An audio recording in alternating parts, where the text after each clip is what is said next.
Time is the fundamental firmament, space is happening on top of it. Can one escape time? The way I am made is not different from the way the universe is made. We don't know what the dark energy is. It's meant to be some sort of cosmological constant, but it makes the universe accelerate. Generally in science you call it a theory. Yeah. I call it my experience.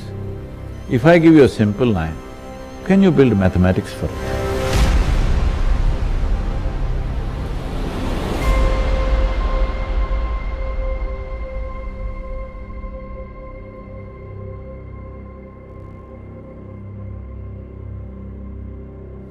Kala na janati tava jananam,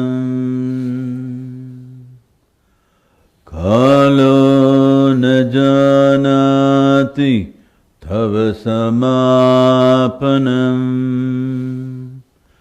drushto maya tava mahakaraha yogeshvara Kala Kala Yogeshvara Kala Kala. Namaskaram, namaskaram, sir. Because I said something in a language that you don't understand, I think I should explain a bit. Thank you, thank you. Well, I'll make it simple. It's a chant talking about how cycles of time can either crush us or trap us, or if we ride them, it can liberate us. Only one who is risen above the duality of one's existence, only one who is in yoga, which means one who has known the union of one's existence with everything else, only he will rise above the time. And only one who rises above the time has mastery over life. I think the topic which has been given tonight is the discussion of making space and time for consciousness. And so one of the questions is, how does one escape time? Can one escape time? And you refer to cycles of time, which relates to the question of whether time is linear or time is cyclic, which is a topic of great philosophical interest. And in fact, that is something which I would like to talk to you about. And it's a question which arises both in the context of cosmology, which is my professional discipline. When we look at the universe, it's full of cyclic processes, and even the universe itself could be a cyclic process. Now, at the moment, most cosmologists would say we don't live in a cyclic universe because the universe is accelerating because of what's called the dark energy. We don't know what the dark energy is. It's meant to be some sort of cosmological constant, but it makes the universe accelerate rather than recollapse. So if you ask most cosmologists, they say, well, no, the future of the universe is it will expand forever and it will get more and more dispersed. Eventually, we won't even be able to see the other galaxies. They'll be so far away. But that's interesting because if you read most of the religious texts, especially I think from the Eastern tradition, the Hindu and the Buddhist texts, there the indication is that the universe is going to recollapse and that you will actually have cycles of the universe. And I have to confess, personally, I've always favoured a cyclic universe because everything in the world we know of has cycles. It turns out that the time of the cycle is something like 20 billion years.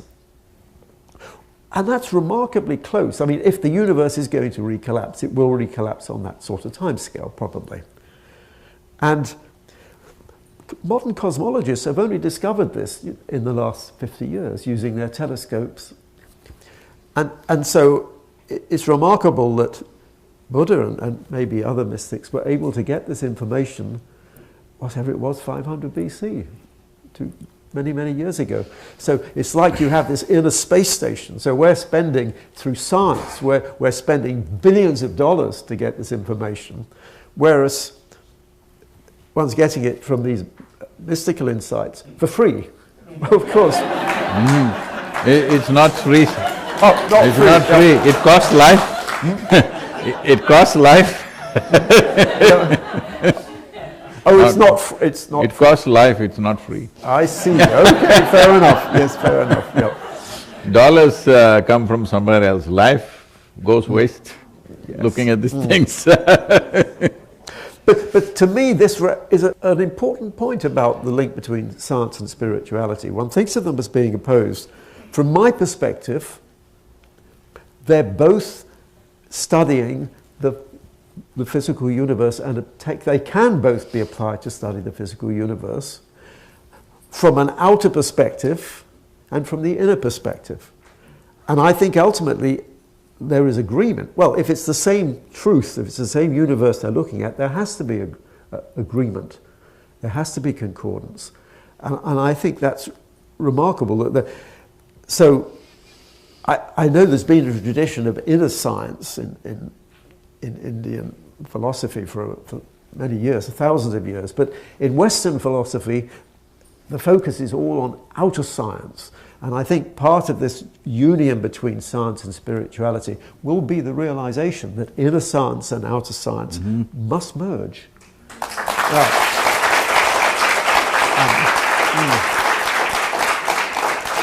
And of course, my having this conversation with Sadhguru. So you're on the top, sir. This is yeah. And by the way, whoever prepared this backcloth, it is beautiful. I mean, I don't know if it was done specially for this conversation, but all these equations, they make me feel at home. Yeah.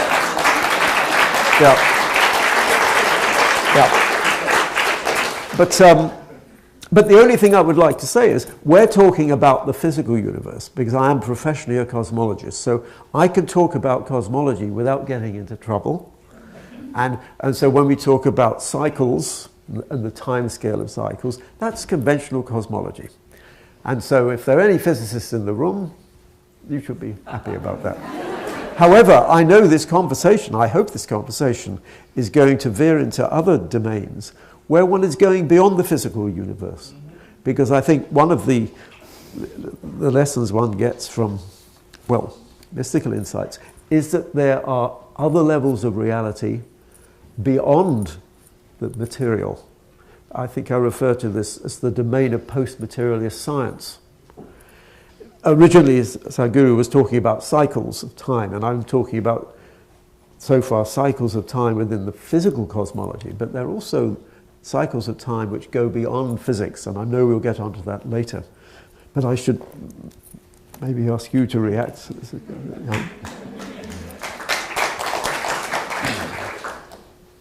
Because today, modern science, the methodology is to come up with a concept, make a theory, build a mathematical backbone, and then look for elements of proof which could confirm those things. I believe that's a methodology. The methodology of mysticism or yogic way of looking at things is to turn inward and look at what we are made of. This is coming from the fundamental, in science you would say an assumption. In my experience, I say from the fundamental knowing, the way I am made is not different from the way the universe is made. I am just a tiny bit, but still you can sit here with these little eyes, you can look up and look at a galaxy. This is because this is made the same way and we are able to reflect that. There are some studies, people say that they have looked at the vision and mindscapes of some insects or something, some experiments have been made where they're saying their vision and their thing doesn't go beyond their survival requirements. So this capability we have because we are able to reflect the entire universe within us if we wish. In fact, everything that we are seeing is only a reflection. Right now, these people seem to be here, but we are only seeing them the way they are reflecting in the firmament of our minds. There is simply no other way to see it. So having said that, the fundamental instruments of perception is just this. How we keep it. Different people can see different things based on how sharp they keep themselves. When I say see, I'm not only talking about visual apparatus. We see through the five senses and more. So, in this context,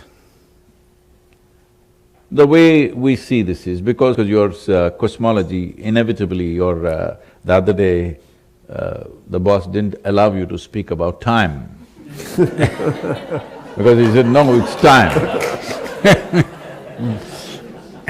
But you had spoken about space, which I see personally as a consequence of time. Well, let me just articulate in simple words what is the way we see the universe and see if how many overlaps are there. And if there are things that don't overlap, we can examine why they don't overlap. It's like this. In the yogic principle, the universe was like this. This is usually represented as an arborist, a snake, a cobra running into each other, mouth and tail included, and a hood rising here. So, this is not the European arborist, I know, they make it a circle, but this is how it was. So we call this anant, that means it's infinite. It's infinite. infinite, yeah. Infinite, I'm sorry. We're Indian, you know. You invented the concept. No, I want to tell you it's not a concept. This infinite or infinity was like this. The nature of infinity, I don't have to tell you, but for everyone. If you make infinity plus 10, it's still infinity. Infinity minus million, still infinity. So, your mathematics don't work. You do plus, minus, multiply, divide, nothing. So, it was like this. You could do nothing with it. Then it unfolded and became like this. Then we call this shunya. Oh. Shunya means emptiness. It became empty. What was infinite became empty. This is very important to understand this. What was that which is infinite? Was it not empty? We could not even call it empty or full at that time because it's infinite. There's no plus minus to it, no multiplication and division to it. So it was this way, it uncoiled itself to become nothing. Nothing means we must put a hyphen between no and thing. It is a no thing, but it has a presence now. This presence, I'm assuming, maybe this presence is what the modern scientists are calling as dark energy or dark force or whatever. But it's very appropriate because we call this shunya or kala. The word kala means empty, the word kala means darkness, the word kala means time, the word kala means space. All these four things became somewhat manifest because it became a kala. So this is here as emptiness, but we call this infinite space. Must mark my words, it's infinite space, not time, because there is no distinction. It is time which is unfolding to become space. So once it became kala like this, you can see it as emptiness, you can see it as time, you can see it as space, you can see it as the first manifestation of that which doesn't have a form. Anything that doesn't have a form is also called kala. So, what was infinite space became zero, now +1 is +1.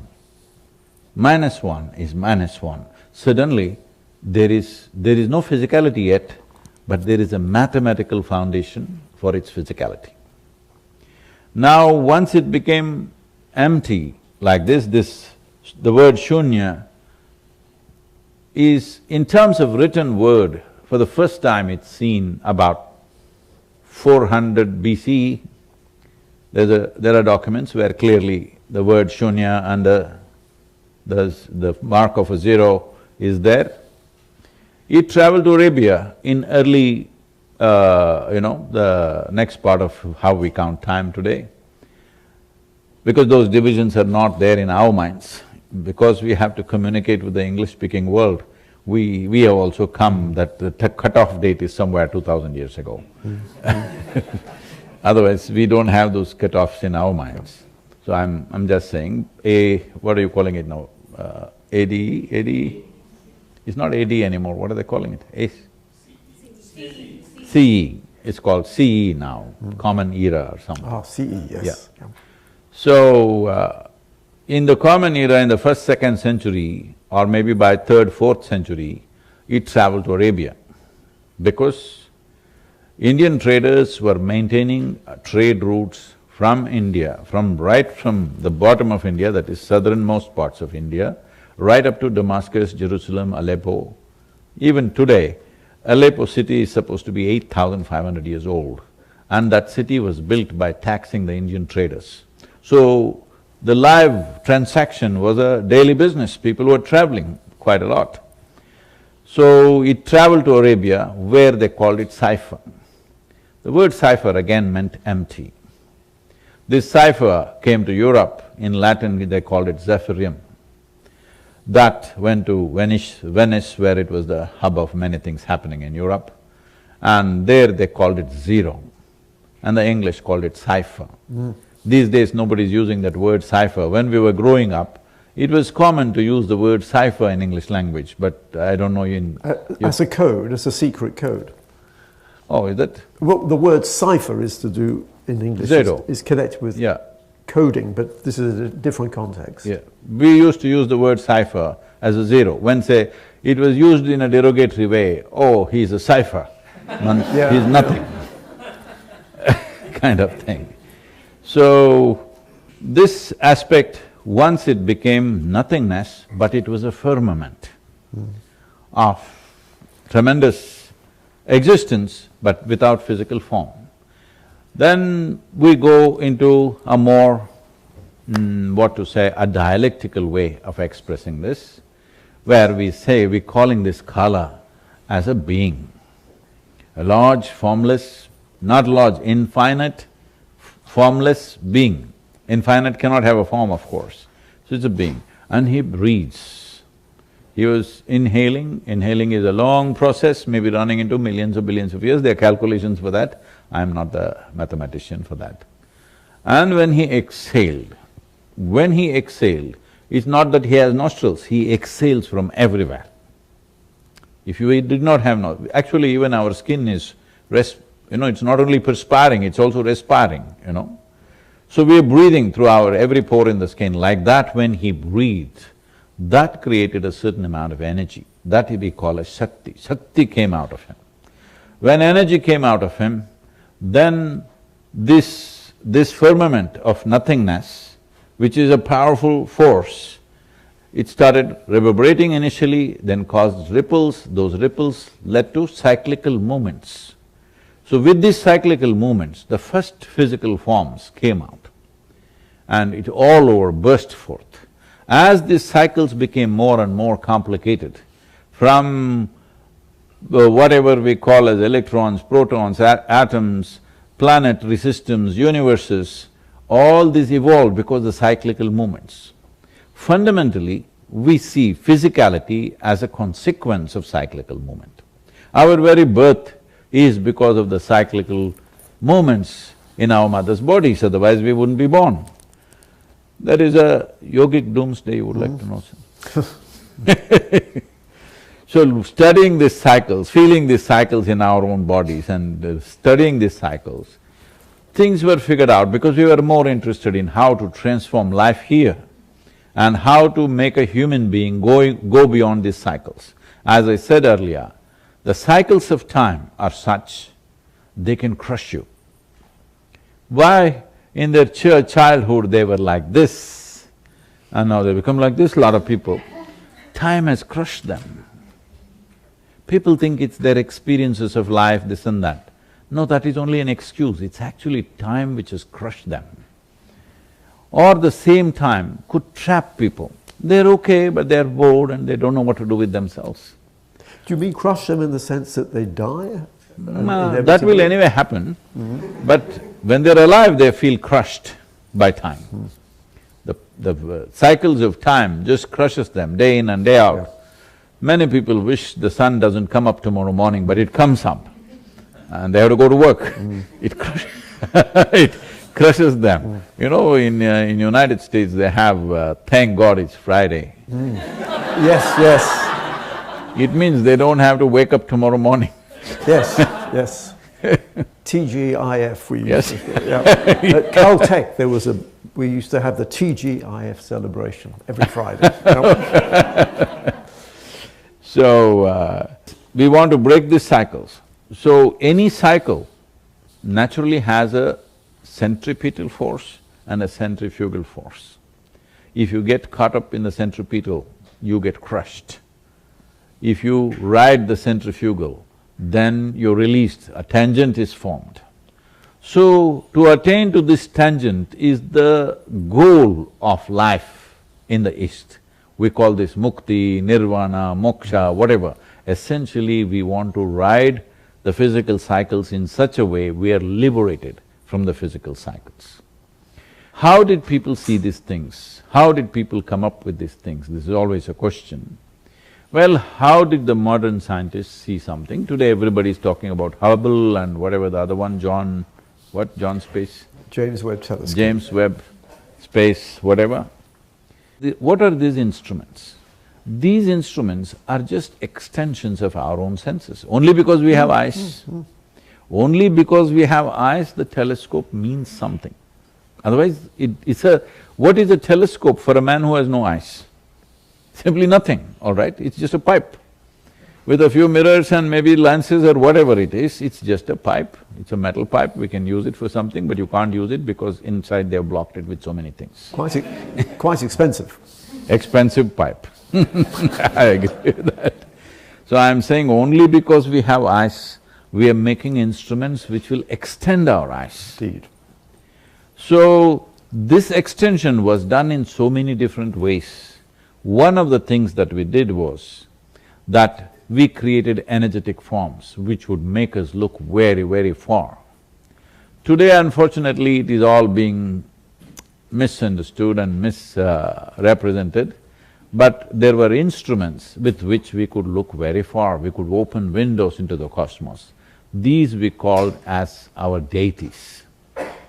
These are not gods, there is no concept of God in the East. Are you talking about modern telescopes or ancient Both. metaphor? There were no ancient telescopes. I meant metaphorical. Yes, they saw things by creating energetic forms.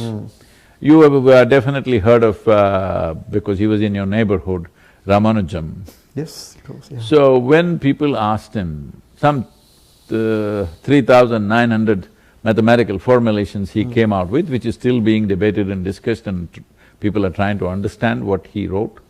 When people asked him, he was dying of tuberculosis. He sat on his deathbed and simply poured out mathematics. When people asked him, how does this come? He said, my Devi, which means my goddess, bleeds mathematics. Ramanujan was at my college, Trinity. Yes. But before my time, so I never met him.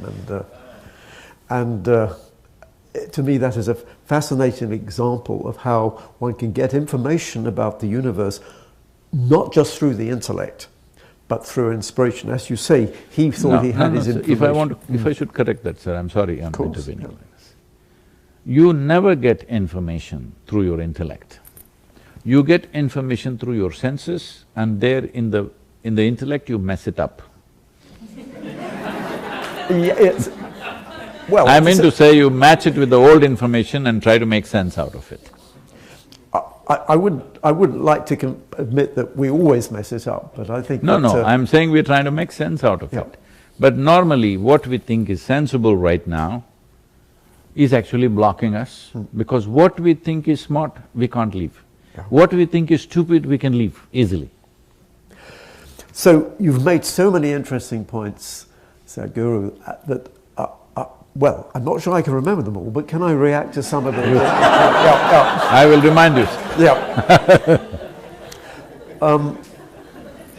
First of all, I'm glad you mentioned Ramanujan and mathematics, because one of the fascinating things about physics is that ultimately the language of physics is mathematics. You can see a few equations behind. And that is showing that our understanding, because mathematics is a creation of the mind. And there's a curious circularity, because mathematics underlies physics, physics underlies our understanding of the universe produces life and brains, and then the brains produce the minds which produce the mathematics. So you've got this curious cycle, the fact that the universe is comprehensible. I mean, you were sort of decrying, in a certain sense, intellect, but intellect is part of the process involved in mathematics, an incomplete process, but it's because it's just the left-hand side of the brain trying to sort of understand things.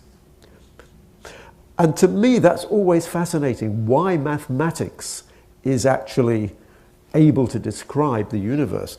It's a miracle. We talked about miracles quite a lot, but it seems such a miracle that human beings, with their limited brains, are able to understand so much of the universe. I mean, we've only been around, well, 10,000 years or whatever it is, and yet we already claim we can almost understand the universe. Physicists claim they can almost understand the universe completely. Now, I suspect that claim will turn out to be wrong, but at least it is a miracle that we can understand so much. So that's why I sort of reacted to the argument that intellect messes things up. I agree it's often wrong, and in fact I suspect most things turn out to be wrong in the end in physics, but one shouldn't worry too much about what's right and wrong. I think what's interesting is the path.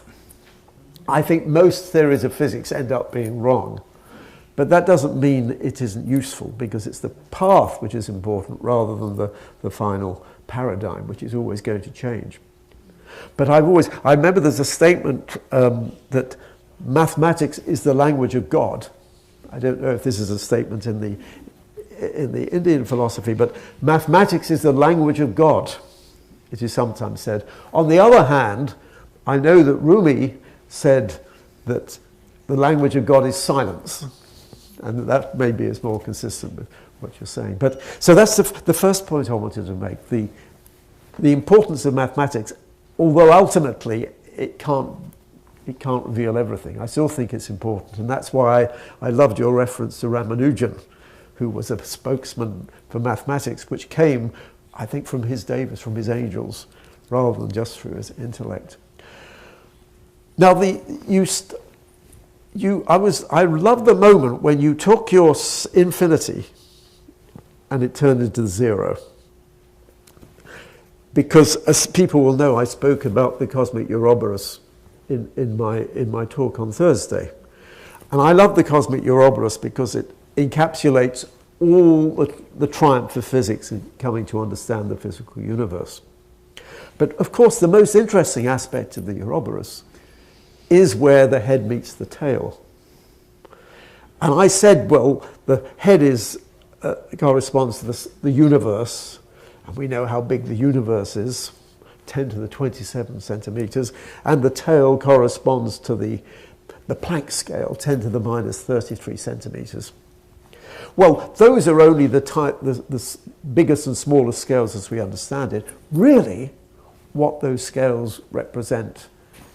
It's infinity and zero.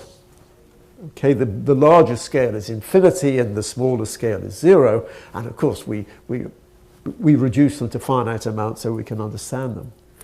But to me, the really interesting point about the Ouroboros, the top of the Ouroboros, is that is where infinity meets zero.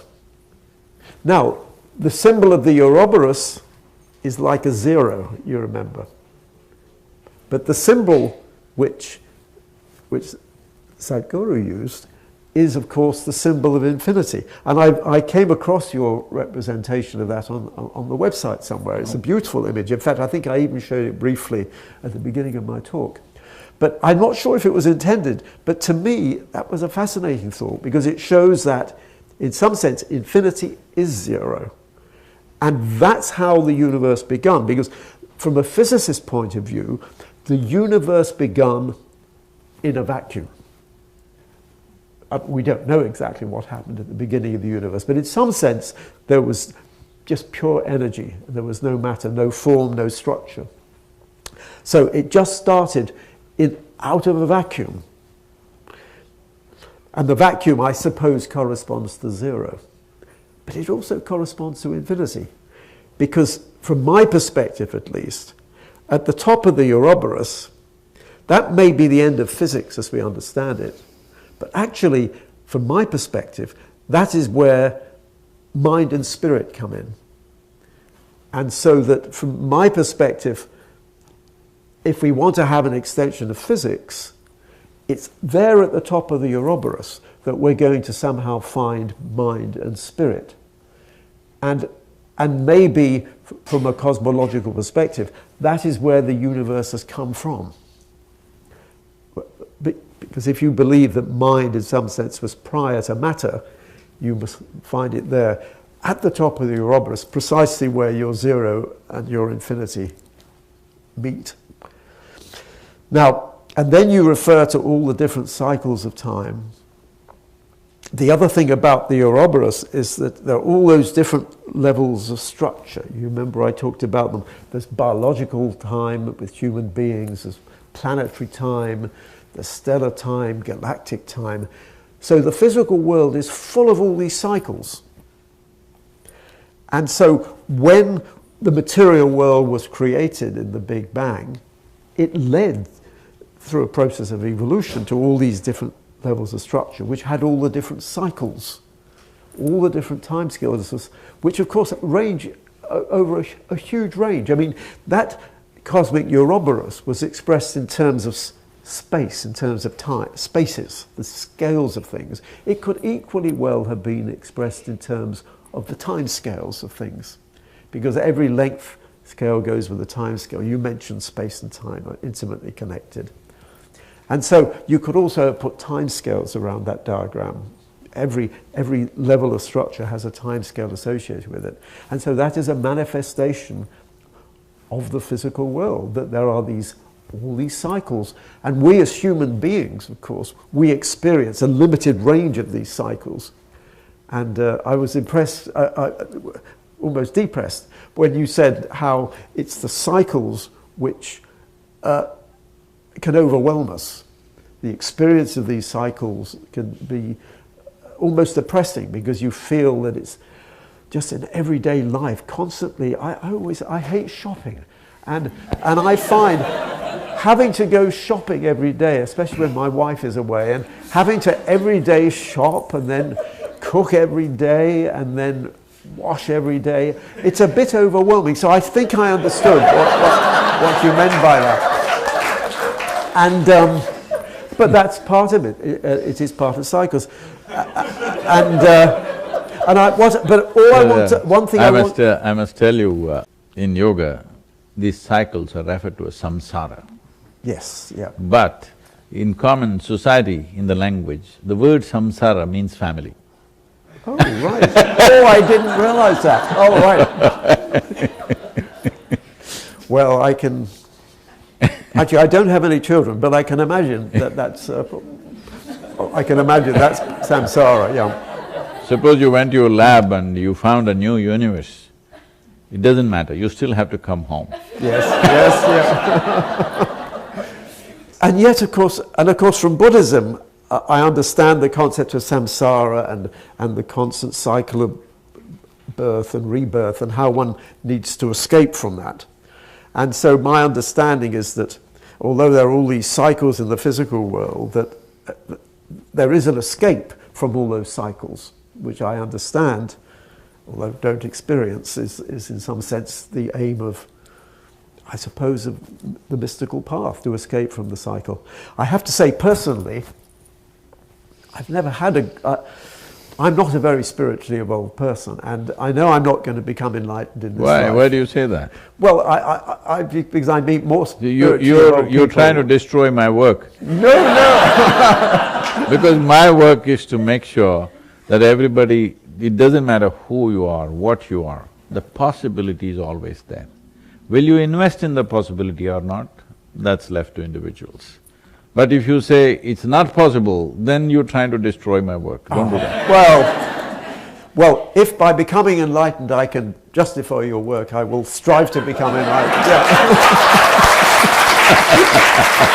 Yeah. But all I mean is that I don't personally feel I've been very successful. I mean, I meditate and things like that, but and I know, but I have many spiritual friends, many, and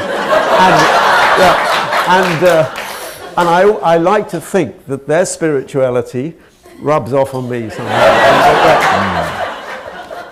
No, sir. This is a wrong sense of the term spirituality spreading around in the world. Okay. To be spiritual, you need not be going to a temple, church or mosque. You need not be praying, you need not be meditating, nothing. It is just that if you're sincere enough, I'm using the word sincere because if you're sincere enough, you know you don't know a damn thing. That means your intelligence is always seeking. If you keep yourself that way, you're spiritual. Okay. So I've not given up on you. Oh, thank you. Well, I feel I will be more spiritual after this conversation. Yeah. And so, one thing I would like to talk about, because actually I would like to get some information from you if I can, because although I'm a theorist and I'm speculating about the nature of time and consciousness, I have this feeling you probably know all the answers, or at least some of the answers, so I would like to ask how some of my ideas relate to your insights. And it's to do with the nature of time and indeed the nature of space.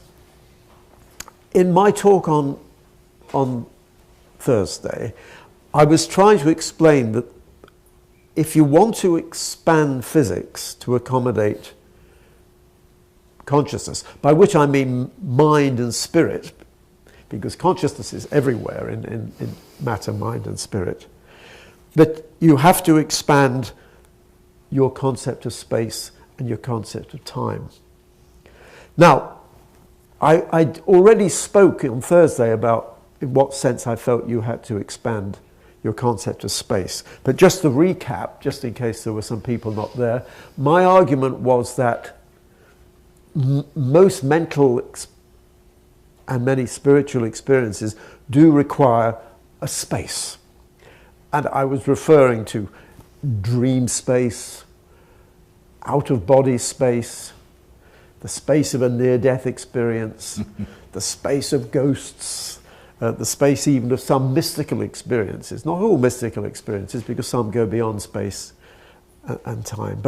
And what I argued was that you need some higher dimensional space, because it's not just physical space, it goes beyond physical space. And then what I said was this higher dimensional space, it corresponds to a sort of higher dimensional reality which reconciles all our experiences of the world, not just of the physical world, but of all the worlds. And so that was my claim. And then the point I made was that even physics itself claims that there are higher dimensions, because Newton had a three-dimensional space, Einstein said there was four-dimensional space, space and time being merged, which of course agrees with what you were saying earlier, that space and time are basically the same.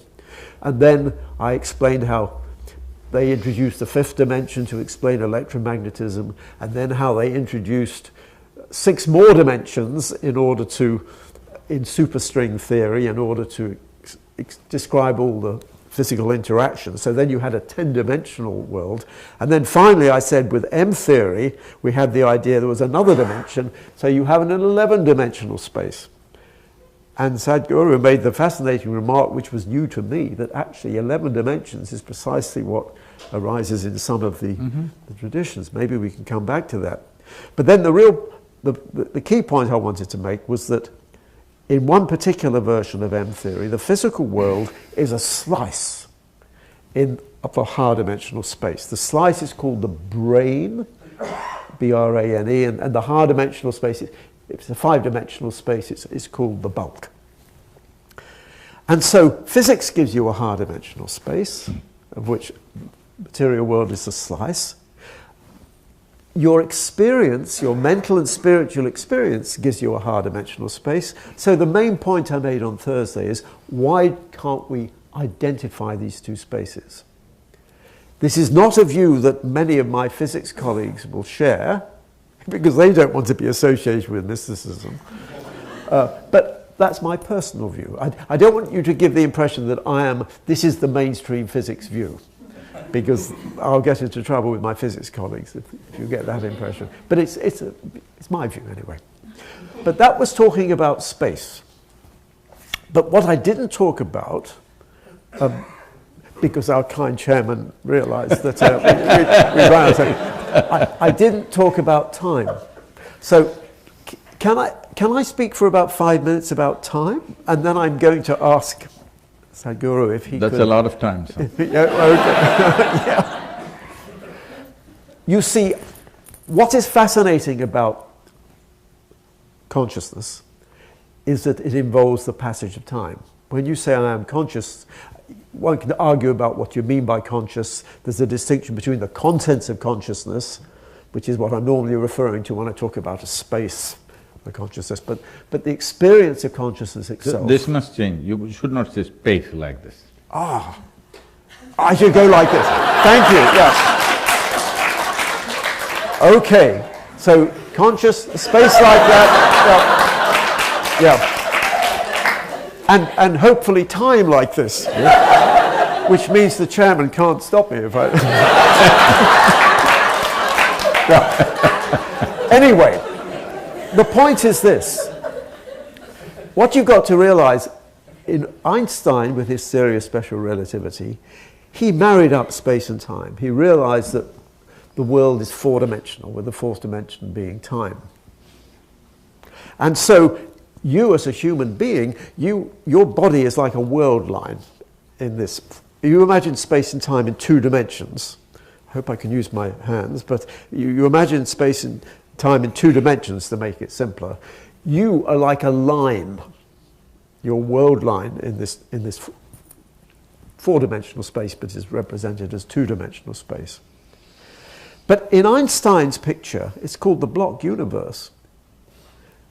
Past, present, and future coexist. There is no time. But in your conscious experience, you think of yourself as moving through time. So if you imagine your world line as a brain, you sort of think of your consciousness as like a little bead which is traveling along that wire. That's your experience. So right now it's 10 to 5, but it'll be 5 o'clock in 10 minutes, and it was 4:45 5 minutes ago. But the point is that does not happen in relativity theory. In relativity theory, there is no passage of time. And this is well understood. And this is why many physicists and philosophers say it is an illusion. The passage of time is an illusion. And yet we all experience it. Now, what I'm saying is that mind, the experience of consciousness, is not actually part of our current picture of physics. It's not part of relativity. And the passage, nor is passage of time really in quantum theory. Time has a different status in quantum theory. So how do you explain this? Well, the way various physicists, various philosophers have explained it, including myself, is you have to say there is an extra dimension, which is an extra dimension of time, which corresponds, if you like, to mental time as opposed to physical time. And so this is why I say current physics, meaning relativity theory and quantum theory, cannot explain the experience of consciousness. But the final theory of physics, which is going to reconcile relativity and quantum theory, that has to explain consciousness, and it has to include this extra dimension. Because what I'm saying is mental time is an extra dimension. Is that okay? Right? Everyone's convinced? Good. Now, but there's another feature of consciousness which is really crucial. And this is to do with what I call the specious present. This is the minimum time scale of experience. You see, when we're normal human beings, we only there's a minimum time we can experience, which is something like 1/10 of a second. You imagine my finger is a light. If I move this light around in a circle, you will see that light going round, okay? But if it goes round too fast, if it goes round more than 10 times a second, you won't see it as motion. You'll see a continuous light. Okay, so there is no time on a time scale less than 1/10 of a second, which is basically the specious present. On the other hand, if this little light moves around too slowly, you won't see it moving either. And that's to do with the time scale of memory. So our experience of time only extends over a really short range of times, from something like 1/10 of a second to maybe 1,000 seconds. Okay? That's what we mean by human consciousness. So this concept of the specious present is a very old concept. It actually goes back to William James. It goes back more than 100 years. But even many philosophers don't talk about it. So consciousness comes with a specious present. And our specious present is essentially roughly, say, 1/10 of a second.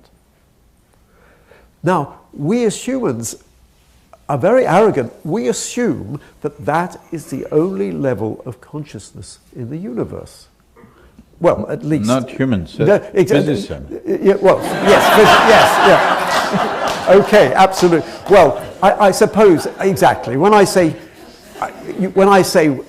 humans arrogantly, I don't mean all humans. I mean especially most of my scientific colleagues will assume that we are the most important form of consciousness.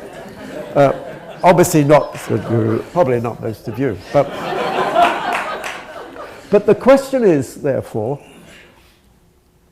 this specious present, I said it's 1/10 of a second, but actually it can change, and we all know it can change in certain circumstances.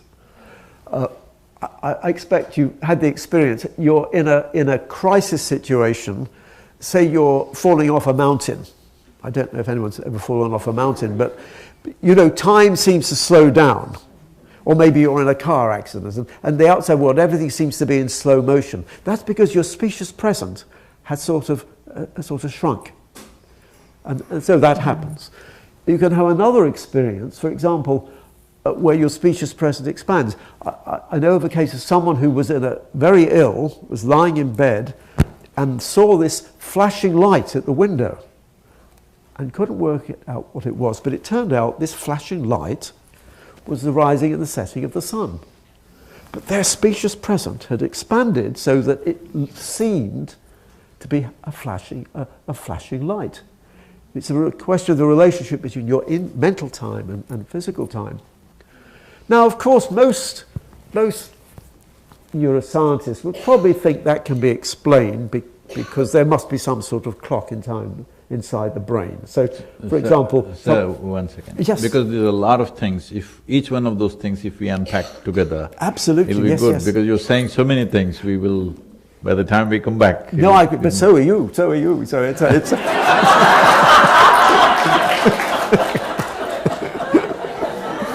no. Yep. Yes.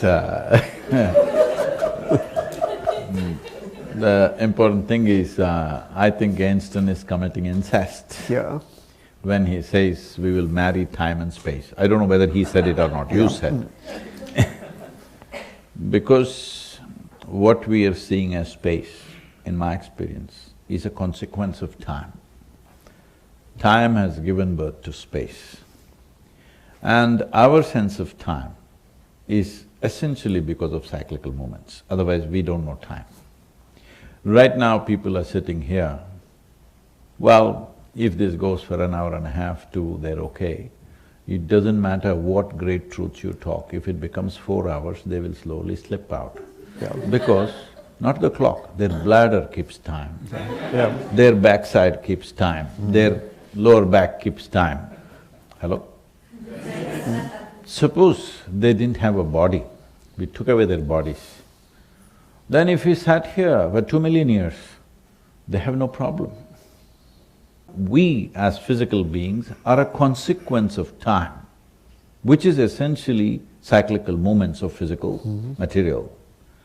We are a consequence of that. If we rise above our physicality, there is no sense of time in us. This is what, unfortunately, the Western observers are saying is trance. Somebody has risen above his physical state. Now, he sits here, you think he's sitting here whatever number of days, but he, in his experience, he's sitting for a few moments. It's a living experience for me in my life. Then there are any number of people who've gone into deeper processes where if you make them sit in a certain state, they don't know any sense of time, time just like that. So, how much impact, when I said you can either get crushed by time, or you can be trapped by time, or you can be liberated by riding the time, how deeply you're identified with your physicality, that's how much power time has over you. If you're not so physically identified, now you are a scientist, you're lot happening up there, now you go into your laboratory or wherever you go, you don't know when to eat. There are some people, their stomach tells them all the time when to eat, when to go to the bathroom, when they should go again. In the office, you will see many of them in 8 hours of work are going to the bathroom 4 to 5 times and going to eat and drink another 5 times, because completely ruled by the body. If suddenly you became more interested in something else, you don't know when to eat, when to pee, when not to do, because bodily influence on you, the power of the body is gone. Once the power of the body is gone on you, the power of time is gone on you. So if you're completely free from that, you're beyond time process. But how do we come to this? We look at human body as a construct like this. There is a physical body, which is an accumulation of the food that we have eaten. This is the hardware that we built. There is a software which you're calling as a mental space, is it? I'm sorry, mental space. It's a mental body, we call that also as body. We're calling everything body, all the 5 aspects we call it as body because body means you can observe, you can learn. Space is a vague thing. So there is a mental body, there is memory and information and intelligence right across. So the mental body, this is the software. Hardware, software together can do nothing unless it's plugged into power. So the third layer, we call this as the pranamaya kosha or the energy body. So it's plugged in and these things are functioning. Most human beings live their life between physical, mental bodies. Very rarely there may be little bit of experiencing the pranic body or the energy body. The next dimension of the body is called Vijnanamaya kosha. Vijnana literally means is, jnana means to know, jnana means to know. Vijnana means it is a combination of 2 words, vishesh jnana. That means an extraordinary knowledge. Extraordinary knowledge means anything that we don't perceive through our sense perception, but we perceived it. Then we call this vishesh jnana or vijnana. Today in India, the word science has been described as Vigyan. Right now in school subjects, it's called Vignan. Because we are saying this is extraordinary knowledge, because what your eyes could not see, your telescope saw. So we are saying you are having extraordinary knowledge, because beyond the sense perception you extended it somehow. It doesn't matter how you extended it, somehow using a physical mechanism or using your own power of extending your eyes, somehow or the other you saw something that your eyes cannot see. So we call this Vigyan. So general science is called Vigyan in India now. So this Vijnanamaya Kosha, for lack of English words, some people describe it as the etheric body. What this means is, it's a transitional body. Between physicality and non-physicality, there's a transition. So now, from what you are saying, because I'm not much of a scientist by any standards, so what I perceive is, science is little bit putting its tentacles or its, what do you call this, the cockroach tooth things? Huh? Antenna. Antenna. You're putting your antenna into Vijnanamaya Kosha, but not able to enter. The fifth layer of the body, we call it as bliss body, not because there's a bubble of bliss inside, simply because we do not know what is its nature. Because it's not physical at all, we cannot define by any word or describe it by any description. So we say bliss body because this is child's language. It is like your child sees a speaker, let's say, a speaker like this, and you say boom, boom. So in that language we are talking. When we touch it, our experience becomes so blissful. So we are saying this is bliss body. We are not saying that is the nature of that. We are saying when we touch it, we eat something and it says it's sweet. Because sweet is our experience. That is not the nature of what it is. This is our experience, so we call it bliss body. Right now, please, I am not trying to be countering something, I am just trying to define my understanding of this. From what you are saying, I see that you are nibbling at Vijnanamaya Kosha. But to cross it, if you don't come out of the other day I called it a dungeon, today I will remain it to foundation. The foundations of logic you must cross, because logic can function only with two, this and that. Without that, you cannot. Now, these two things have gone till here, it needs to become like this. So somebody married, time and space, that needs to happen within us. This marriage of time and space or merger of time and space can only happen if you transcend your physical nature. Otherwise, it will not go there. I entirely accept that one reaches a point beyond logic, beyond mathematics, but nevertheless, I would argue that you can extend the logic and the mathematics beyond the physical domain, because I was making a distinction between physical time and another level of time which is not physical but nevertheless subject to logic and subject to mathematics. So I think what I'm saying is that there's an intermediate regime between the material domain, which most physicists think about, and that domain which goes beyond logic and mathematics altogether. So I think what I'm talking about, what I'm nibbling at, if you like, is that intermediate domain. So I don't think that's in contradiction with what you're saying, but I mean, I was talking before about how your experience of the specious present can change, but that was all in the circumstances where the specious present was presumably related to what was going on in the physical body.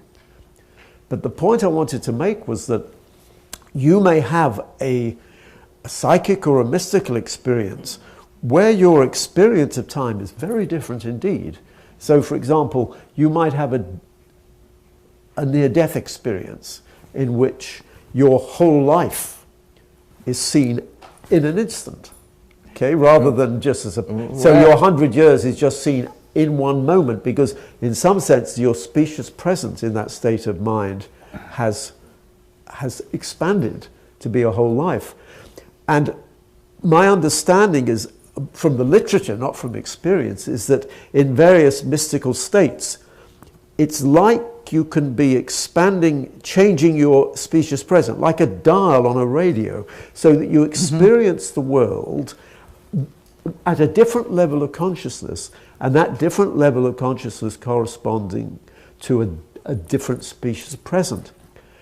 And so, I mean, the point I was going to make was that it's very arrogant to assume that the only level of consciousness in the universe is the human being. I don't myself see why there shouldn't be a hierarchy of level of consciousness on timescales much larger and much smaller than the human being. I don't see why, for example, why there shouldn't be a planetary level of consciousness with a much longer species present, maybe a day.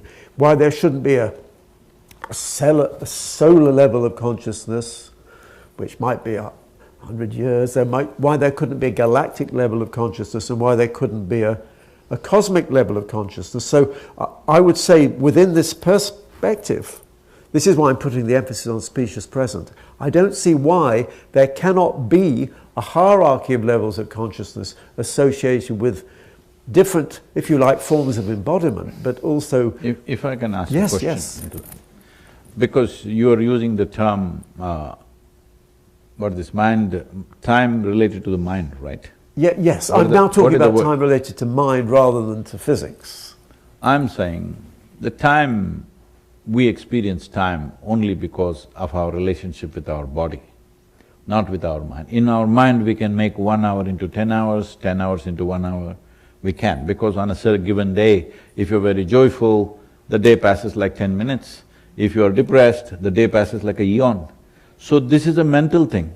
Mind, how we see mind is, there is something called a Sat Chit Ananda, you have heard that, right? Have you?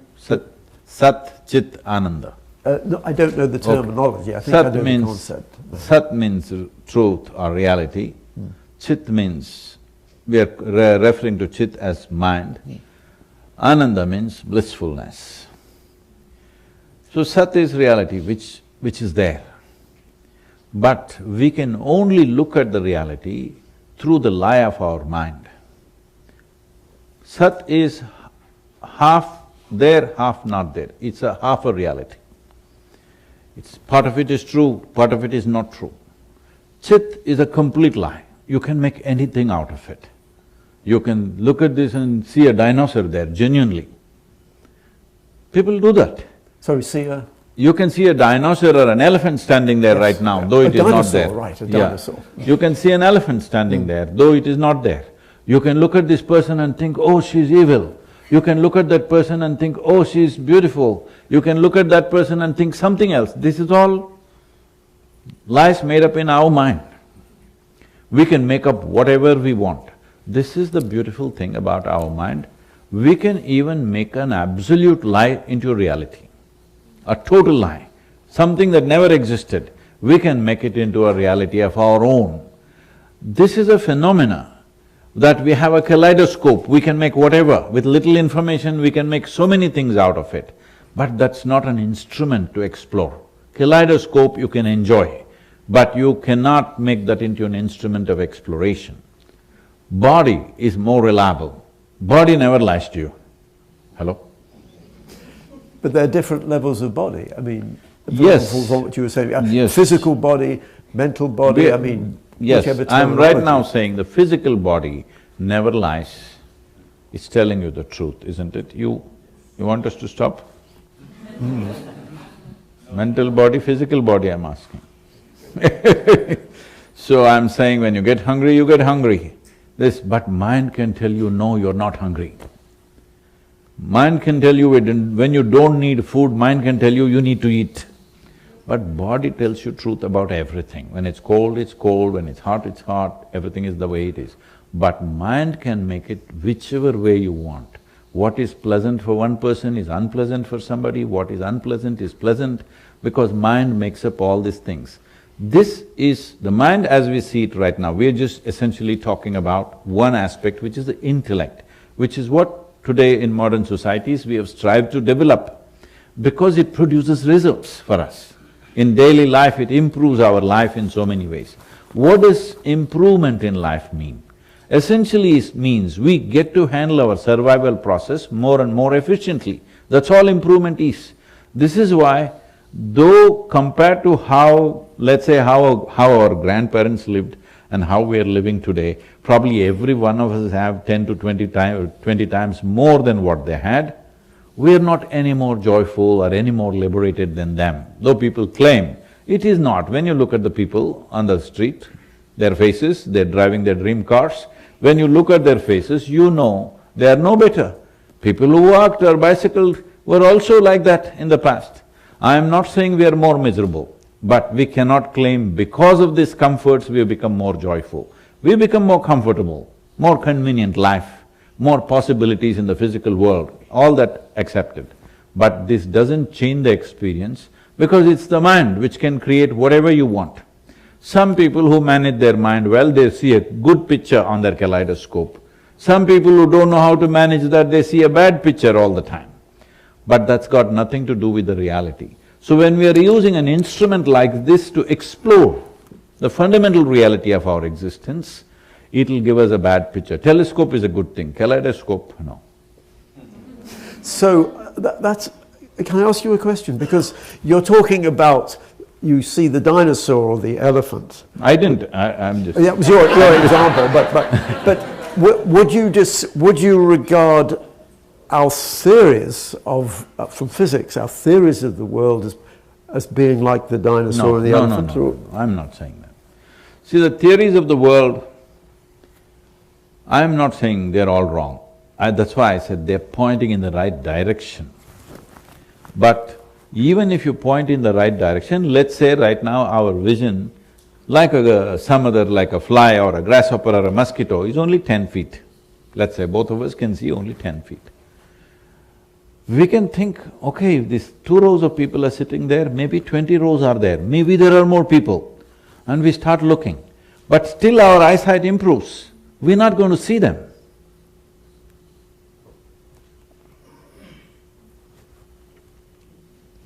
Right, but So it's extremely important now. In my perception, science has never pointed in the right direction. In the last 25, 30 years, they're beginning to point in the right direction. When they're pointing in the right direction, developing instruments to see further is very vital now for emancipation of humanity from being stuck in their own cycles.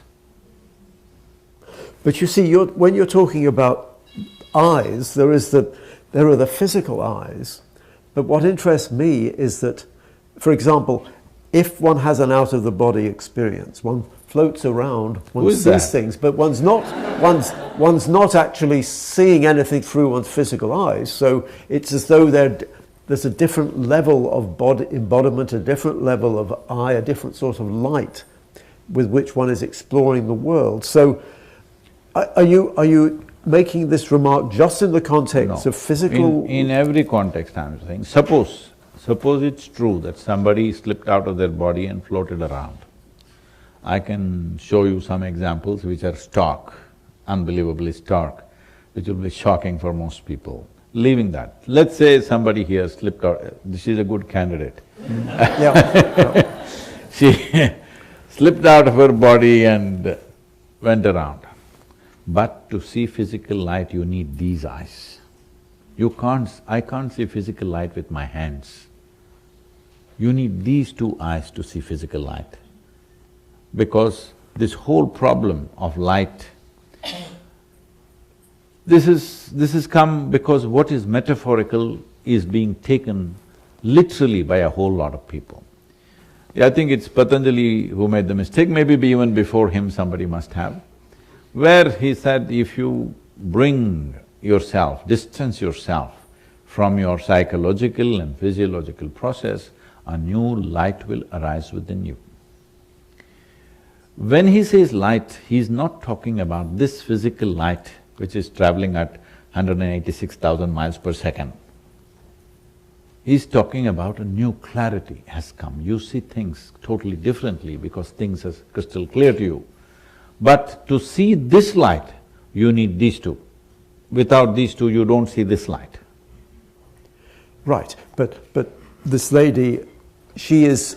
Not this one, that she one. is using… that oh, one. sorry, I got the wrong lady. But is it true to say she is using a different sort of eyes and a different sort of light? We cannot call it eyes, because when somebody is beyond the body, they're not seeing a damn thing. But that does not mean there is no experience. Experience is coming because of inclinations, inherent inclinations which we call as karmic vasanas. That means because you have a certain volume of information, even in your subtlest form, you have a certain volume of information. Information, if there is no intent, it creates an inclination. Suppose you sit here, you have no intent as to what you should do right now. Now you go by your inclinations. Some people will pluck the flower like this, some people will drink something, some people will smoke something, some people will simply sit here and dream something. This is an inclination. If you don't have an intent, naturally your memory creates an inclination. We call this inclination as vasana. Vasana means… literally means smell. Why we calling it vasana is because in the animal world, it is the smell which plays a big role. Even in human life, smell plays a massive role, but people are not noticing it simply because of their cerebral activity. A whole lot of research has gone into it now, various types of research. People are saying, these scientists saying, okay, they are saying you might have chosen a husband or a wife or a partner in your life because of an unconscious sense of smell you have about that person. Smelly people, I'm sorry. I'm interested in the phenomena of levitation, for example, and there's the famous case of Saint Teresa of Avila who would levitate. Now, that in itself would not be a mystical experience, because a psychical researcher would say, oh, she's levitating, we must measure how high she goes and how far she moves. And so I accept that is not a mystical phenomenon itself. But Saint Teresa herself was having a mystical experience. So for her, she was in an ecstatic state. So there was a link between mystical and psychic. Mystical? Why is being ecstatic mystical? Well, I have no experience of mystical experience myself. So let me come to that. Yep. See, right now, recently some journalist is asking me, Sadhguru, if there's one achievement in your life, what is it? I said, tears. So what do you mean by tears? I said, every day, millions of people, if they close their eyes, tears of ecstasy are washing their cheeks. This is the only achievement I have, rest is all circus. Rest is circus only in the world. You have to do circus to get people attracted to that process. So, being ecstatic happens if you stop creating unpleasantness within you. When I say unpleasantness, you sit here and think, oh, what is she doing? She's writing down, what's she doing? Will she get it right? I don't think she'll get it right. This is a genuine opinion. Does she understand what I'm talking? Is he okay? Is that this? I'm saying these 1,000 things are there. It's not even conscious. These things are multiplying into millions as you grow up. Now, all this muck which you think is your thought process and your emotions and your opinions, especially you're in a university full of opinions, okay? If with all these opinions, you can't see nothing clearly. To just keep down all the opinions that you have, it takes a lot of work. People are around me for 20, 30 years, same people. I don't have a single opinion about them. Only when it comes to work, I have to do something with them, then I have an opinion whether they can do this or not do this. But when I just look at them, I just look at them as they are now. I don't care how they were 10 years ago. I don't care how they were yesterday. When I look at them now, I see them as they are, because this is very important for what I do. Otherwise, oh, this one is possible, this is an enlightenment candidate, this is no good, that is a good one, this has good genetics, that has bad genetics, this is all rubbish. It's got nothing to do. All these things have got something to do with their bodies and minds. I have no business with their body or their mind, for that matter. So they may think loving their guru is a great thing. I think nothing about it, because love is a simple emotion. Even a dog can do it very well, better than you. Hello? We are making a big deal out of it and exporting it to heaven and saying God is love. This is because people have grown up bereft of love. I'll tell you a sample, can I tell you a little situation? I was to speak in Tel Aviv, unfortunately there is a situation there, a few years ago, and I'm flying out of Atlanta. I'm to land there around 11:30 in the morning and speak at 6:30 in the evening. But some delays in the flights and I end up landing there at 6 o'clock in the evening. In these 40 years, I have not been late to a single event, so I don't want to… it's a commitment that I have that I don't go late. So I quickly change in the airport and rushing to the event, and I'm famished because I'm flying an American airline. There's nothing edible. There's nothing edible on that plane. No, peanuts. No, not even that. They throw some dog parts at you. Whatever, nothing edible for me. So, whatever these groundnuts, they give you only in the domestic. In the international, it's only dog part in some bread and something. It's just not for me. So I'm super hungry, but I have to be there on time, I rush. And then I find, to my amazement, it never happens to me, I'm speaking at a fine restaurant. This is coherence. Then I walk in and people are already there, they're greeting me. One man comes up and says, "Shalom." I ask him, "What does it mean?" He says, "This is the highest way of greeting." I said, "It's all right, that's your opinion, but what does it mean?" He says, No, this is the highest way of greeting." I said, "All right, what does the word mean?" Then he says, "It means peace." I said, "Why is peace the highest way of greeting unless you're born in Middle East? In South India, somebody comes up to me in the morning and says, 'Peace.' Yeah. I say, "What's wrong with you?"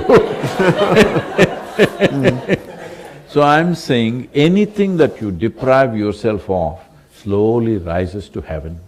You've not seen peace in your life, peace becomes God. You've not seen love in your life, love becomes God. You've not seen blissfulness in your life, bliss becomes God. No, these are all simple human emotions.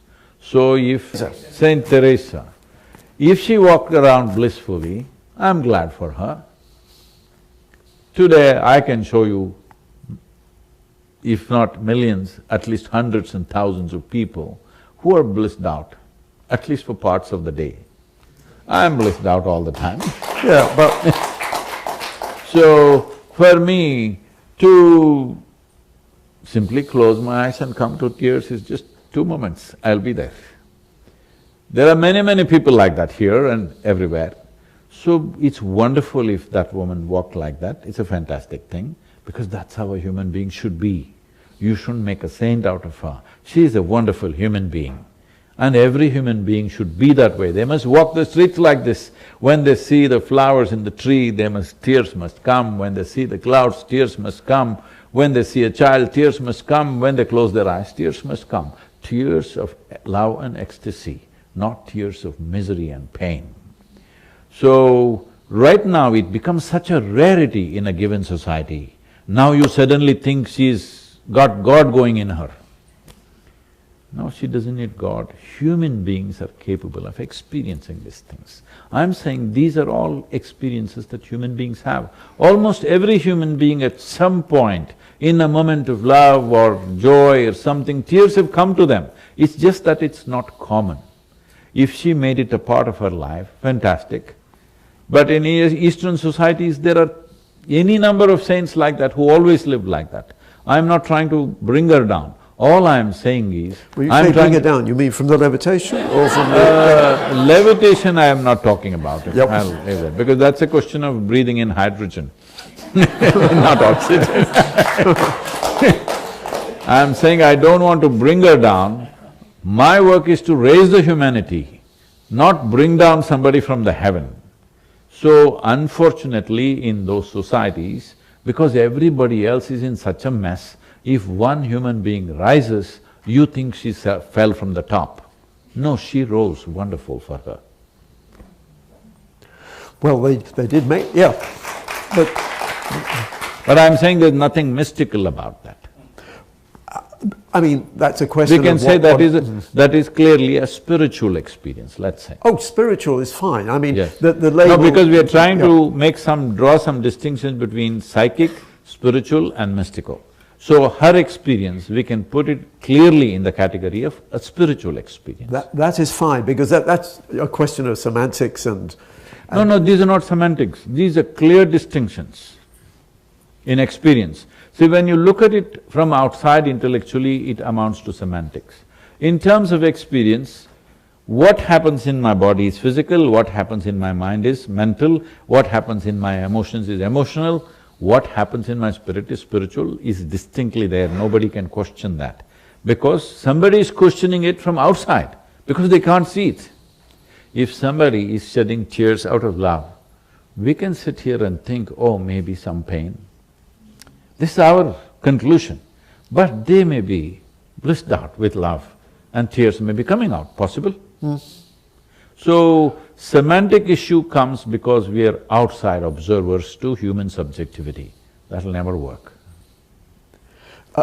Whether she was having a spiritual or a mystical experience, I bow to your knowledge, because No, I am not saying she did not have a mystical experience, because people observed that she is in tears of ecstasy, that is a spiritual experience. She might have had mystical experiences, which she cannot show to people. How will she show? But the question I was going to ask was, I was interested in the status of psychic phenomena, because why I'm interested in psychical phenomena is because I see them as making a link between matter and spirituality, between science and spirituality, because in psychical research… Can I do this? Because this is there, in between. Yes. They have broke it for some reason. They didn't want the tail and the head to come together. Whoever made it. Anyway, see, psychic phenomena is extension of the mind. Yes. We can extend our body if we want. Right now we can do a simple experiment, sir, shall we do? By all means, yeah. Please sit little spine erect. What we will do is put our hands together like this, and we will vigorously rub these two hands together with eyes closed for, let's say, 30 seconds, all right? Okay. Like this.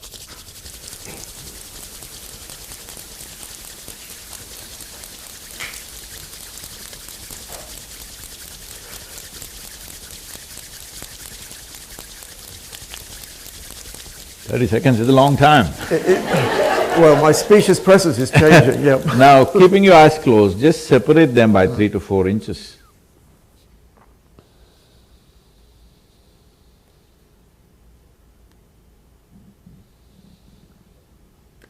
Okay? Yep. Something happening between your two hands, something little bit, Yes. whatever that is. Feel the… Let's not try to define it, describe it, it's an extension of the body. You can extend the body like this. Right now you have heard of phantom legs and things, somebody loses a leg or a hand. Even though the physical leg is gone, they're still experiencing it because in extended body. Yeah. As there is a physical body, there's an energetic body which can stay intact if the loss of body is very sudden like that. There are tantrics, we should not go here, I'm entering dangerous territory in a university. Why should I commit suicide like this? Let me leave the tantrics alone. So, there are people who can leave their body here and go and do something and again come back. It's called parakaya pravesha. That means you enter something else. This is extension of the body, which is psychic. Extension of the body and mind to do something is a psychic process. What you're talking about, Saint Teresa, that is a spiritual experience, what we people are seeing. Whether she is having a mystical experience or not, nobody will know. She might have, she might not have. But she is definitely, if she is all blissed out, she is having a spiritual experience. Yeah. I'm just trying to define that. But what the point I'm making is that from the point of view of extending science, these phenomena are interesting because that you can study these phenomena using the sort of techniques that a scientist would use. You know, you can test for telepathy in a laboratory, you can test for psychokinesis, whether you can affect because it's all psychic phenomena. Telepathy, telekinesis, whatever other things that people are talking about, this is all psychic phenomena which I am personally not interested in, because that will not in any way rise a human being beyond their limitations. Exactly. It will only make them little more competent. It's like if I'm using a bad example again, if I have to kill somebody, I must go there and do something to them. But if I have a gun from here, I can shoot them. This is psychic phenomenon. From here, I can do things. I don't have to go there and do things. So a gun is more efficient than a knife. In UK, still they use knives, that's why I'm saying. there are a few guns, but mainly knives, yes. So I'm saying psychic phenomena is like this, you're extending your psychological and physical forces to do certain things and come back. But this will only at the most give you a little advantage in the world. You will not rise anywhere. I accept that, but the reason I'm emphasizing that is because in the attempt to expand science to accommodate these phenomena, this is…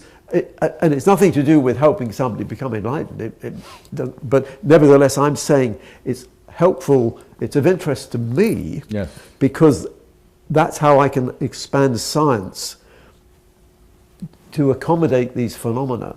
It's, if you like, it's part of the way of going towards it, unifying science and spirituality. So even though you say it's not of interest… I'm saying you don't have to accommodate this. Let's dismiss all the things that I'm saying. Right now, in my opinion, science is looking in the right direction. They have to extend their look. I'm asking, can you build a telescope which will see something which is not physical in nature? That's what you need to do.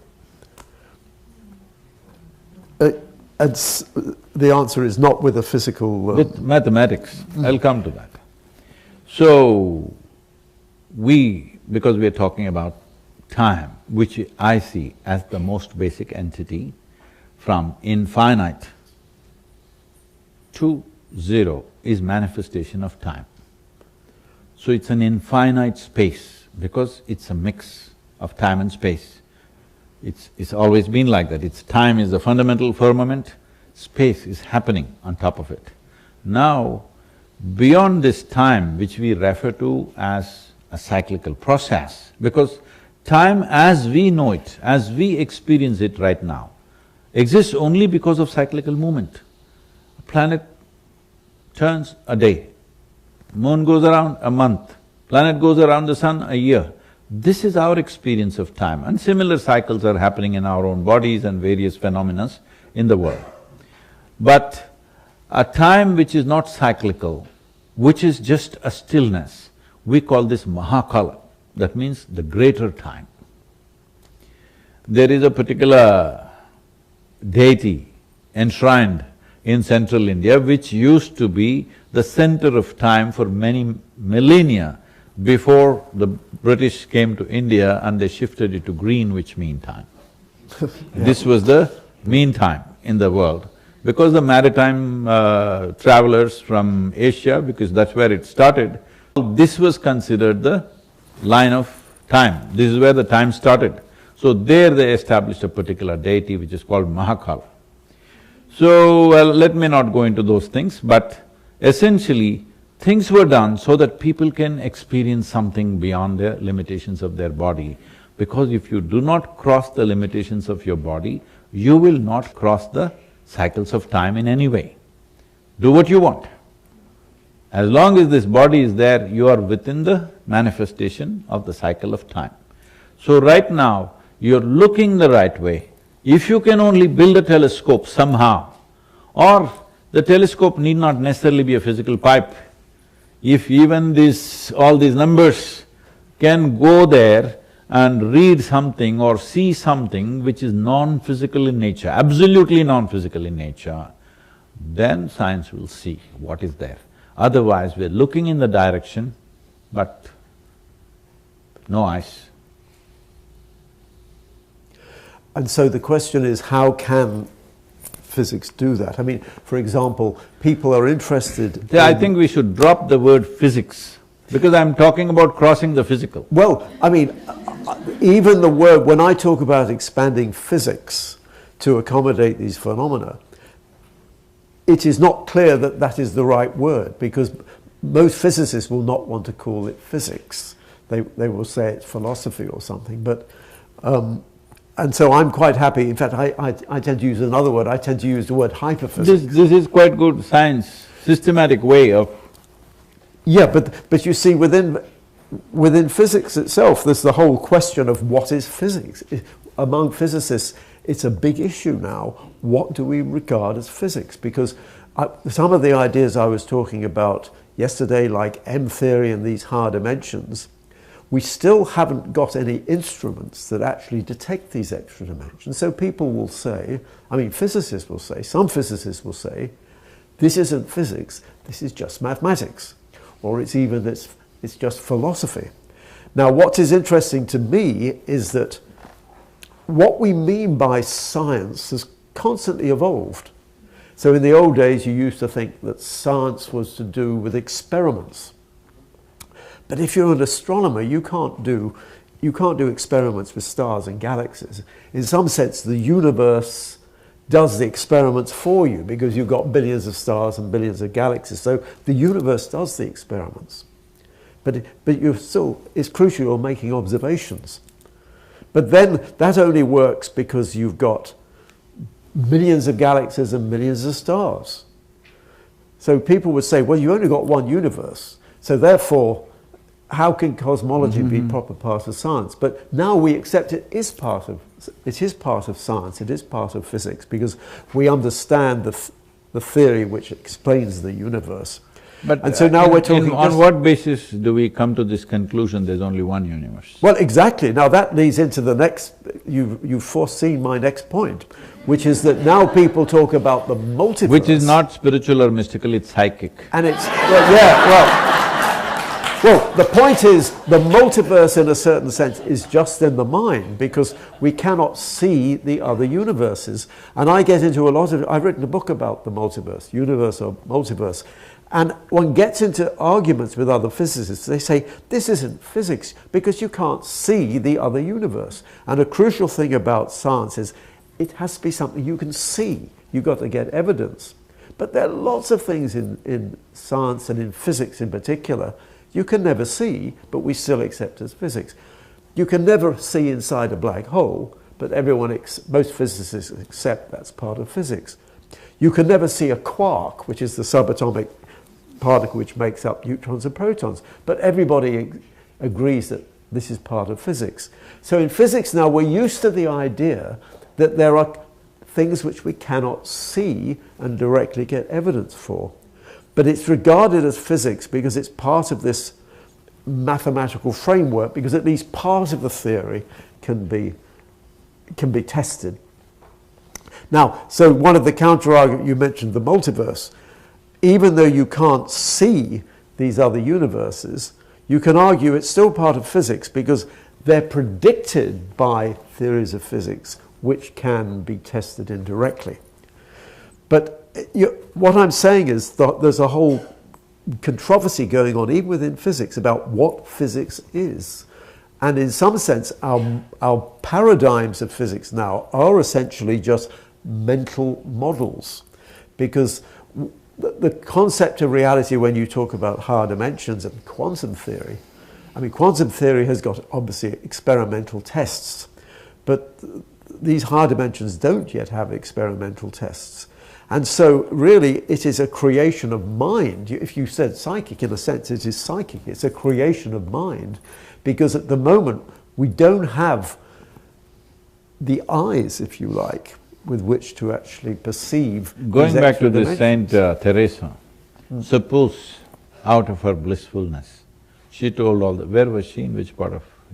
Oh, well, she came from Europe. I've Europe. actually forgotten what city she was on. Okay. Aquila in Italy, yeah. If she told the Europeans, make this world your home, out of her, if she has tears of blissfulness, I'm sure she's feeling like that. And she said, make this world your home. Then the Europeans thought, then we should make our home so big it should cover the whole world, which they tried. Now that's a disaster. So physics means studying the phenomena of the physical world. If it reaches the edge of physicality, we must leave there and come up with a new science, isn't it? Come up with a new science, whatever you want to call it, I'll leave that absolutely. To you. I mean, that is the point I'm making, that you're changing your view of what science is to accommodate these things. And indeed, you're changing your view of what physics is to accommodate these things.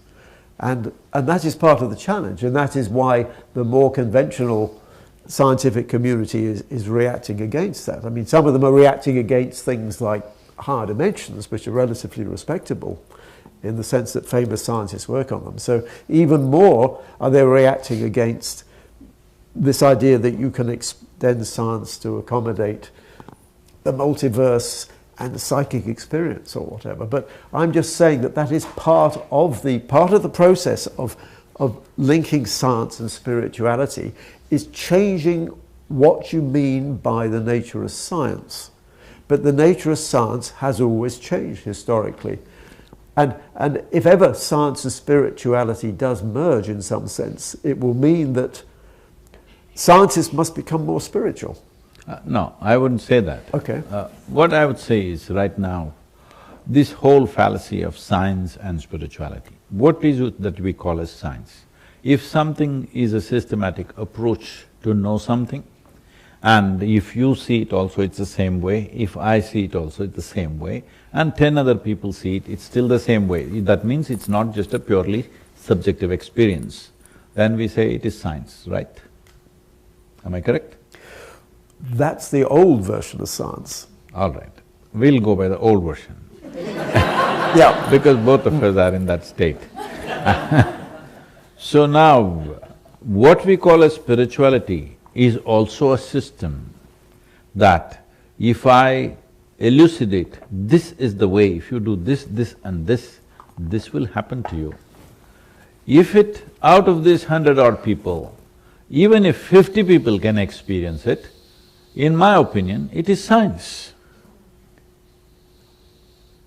Because I clearly mark out few steps and they take those steps and they come to such an experience. I should tell you this.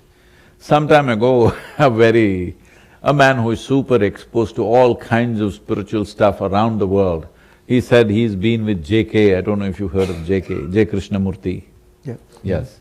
He was with JK for a long time till he passed away in Ojai, and then he was with Rajneesh, he was with what's her name? Anandamayi Ma, and he was with some European teachers, and he was with the U.G. Krishnamurti, who was another guy from Bangalore, all this. And then he came and stayed in our yoga center for 2 weeks. After 2 weeks, he said, can I meet Sadhguru? I did not know he was there. Then I said, okay. Then one afternoon I just met him. He said, Sadhguru, like this, I have been all these places. I said, so you're a failed candidate everywhere and you come here now, what do I do with you? He said, no, Sadhguru, I have to say this, I have not come here for anything. He was already like 79 something when I met him.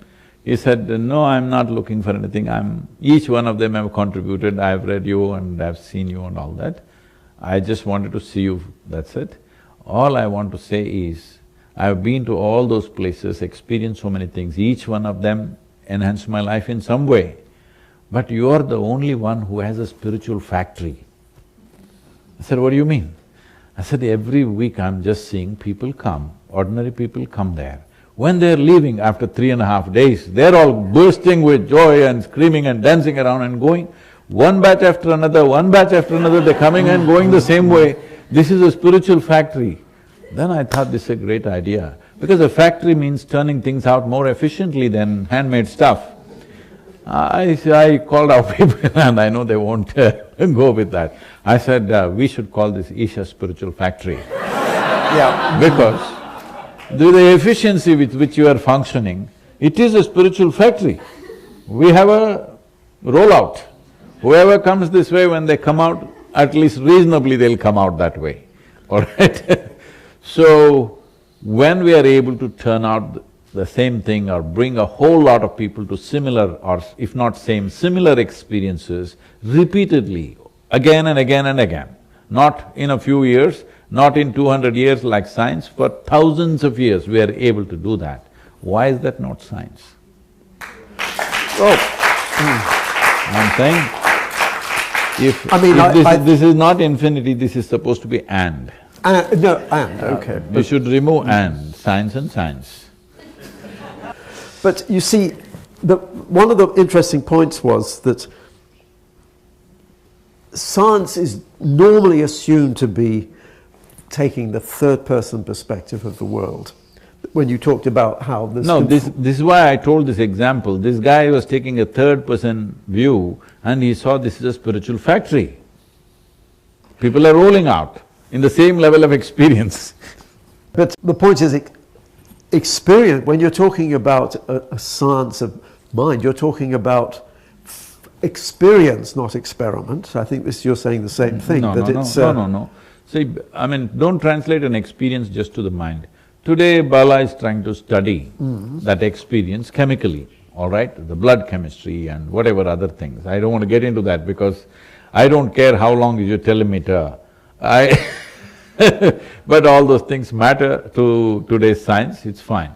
Now they are saying the endocannabinoids are up by whatever percentage, it is much more than what happens in sexual orgasm just sitting here. Why is this not science? It's measurable. I'm agreeing. I'm saying that you should have a science of experience. So I think I'm agreeing with you in that respect. No, experience is not scientific. Experience is very subjective, human. But you can measure it not at the level of experience, at the level of what's happening in the body, you're able to measure it. What's happening in your chemistry, you can measure it. Because all human experience has a chemical basis to it. But that's reducing everything to materialistic science. No. See, right now, only because both of us have a body here, we are able to house a mind on this. Hello? Correct? Yeah. We are housing a mind on this. Because we have a mind on this, we are housing ideas on it. Because we have a mind like this, we are housing mathematics on it. You can't house all this stuff if you didn't have a body. So there's nothing wrong with the body. Body is the foundation. Without this, what can we do? I can ask you a very specific question, Sadhguru. I'm fascinated in the question of whether consciousness, because consciousness was the theme of this wonderful meeting. I'm interested in the question of whether consciousness is actually generated by the brain or whether consciousness is actually merely filtered through the brain. In other words, whether consciousness with a little c is just a manifestation of consciousness with a big C. And I'm interested to know where you stand on that, because you're obviously emphasizing the fact that our experience of the world is related to what happens in the body, but that doesn't prove that the consciousness is generated by the body. It merely says the consciousness is not at all housed in the body. So where do you stand on that? Let me put this like this. We were talking about kala. We're talking about time and space as kala. We're talking about mahakala, which is time but not cyclical in nature. Let's say that is consciousness.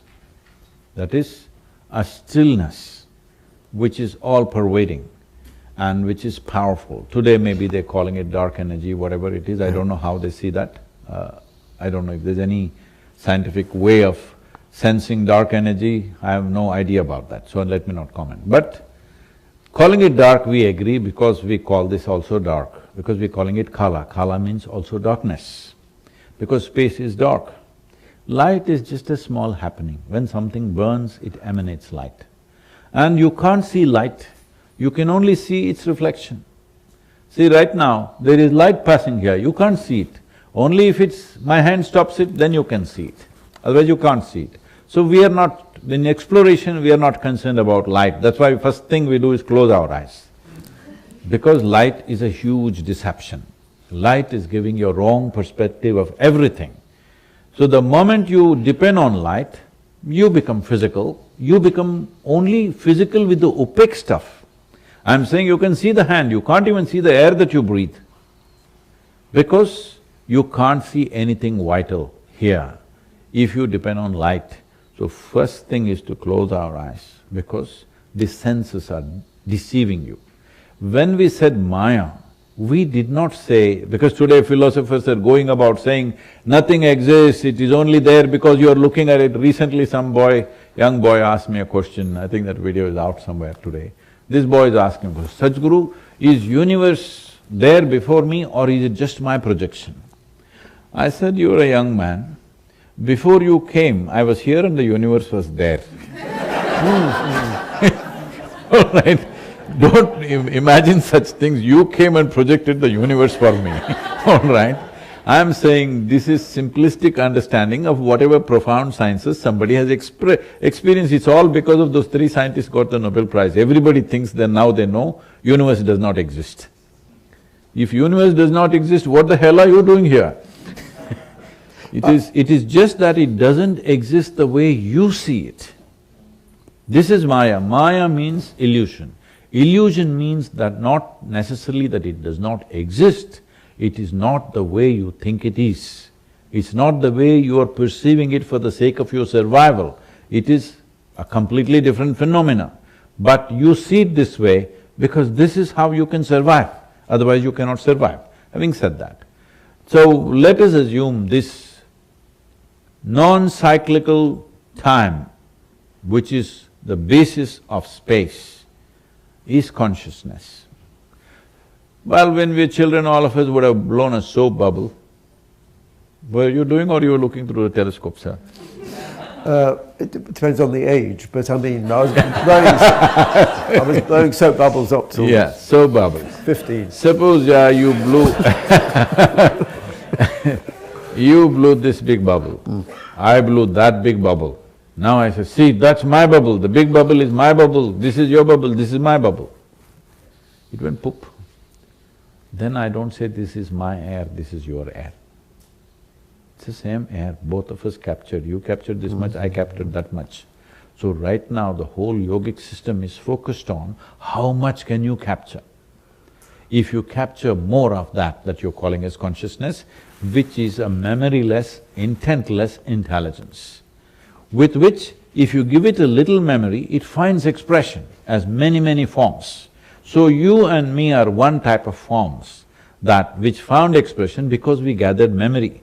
This memory we call as karma. As long as your karma is there, you can blow a bubble because you got soap.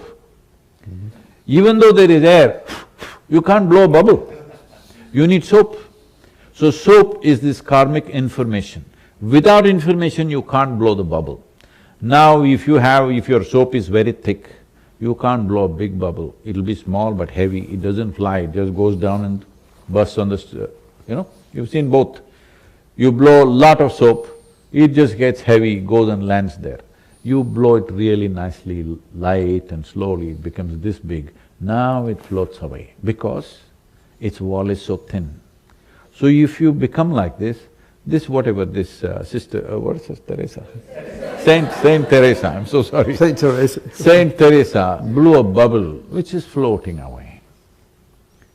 Others see and think, oh, she descended from the heaven. No, she's floating because she's blown a big bubble of herself. Now, the bigger the bubble, the easier to burst it. And that is called nirvana, mukti, moksha, because at some point we want to burst it. Why would I want to burst my own life bubble? That is because you read the memory that is written in this and you saw it through and through. Because you just have amnesia of… even you don't even remember how you were in your mother's womb, do you? No, you don't remember. You only remember a few things here and there and you pick up a few pleasant things and say, my life is fantastic. If you actually look at it, whole of your life is generally grind. Like he said, he has to go shopping, he has to cook, he has to wash. It's a grind, all right? Here and there, moments of joy, excitement, this and that happened. You're just trying to remember that and paint a beautiful picture of your life, it's wonderful. Psychologically, it's a good thing to do. But it's not a way to explore the reality of one's existence. See, you wanting to live a good life is one thing, you want to know the basis of the life itself is another thing. This aspiration may not be there in everybody and is perfectly fine. Somebody just wants to live a good life, all they want is pleasant chemistry. We can teach them a simple way how to make your chemistry pleasant. Most people would be satisfied with that, because generally that's all. They go to temples, mosques, churches, wherever. What is their prayer? What is the prayer on the planet? Dear God, give me this, give me that, save me, protect me, make me healthy, give me a little more than my neighbor. Yes, what else? This is all the prayer on the planet is. So otherwise, no, not like that, I go there to thank. Thank what? For what you got last time, so that he doesn't forget you next Christmas. This happened. Let me tell you a little joke, so it's getting serious. Two boys, brothers, went to grandmother's place for Christmas. So they're required to pray before they go to bed. The elder boy sat down, kneeled down rather, and started praying. He wanted a puppy for the Christmas. So he's praying, Dear Lord, let me have a puppy and what breed and everything. The younger boy, who is wiser, screamed loudly, Dear Lord, I need a bicycle, dear Lord, I need a bicycle. So this older boy says, what nonsense, why are you screaming? God can hear. He said, I don't care whether God hears or not, I want grandma to hear.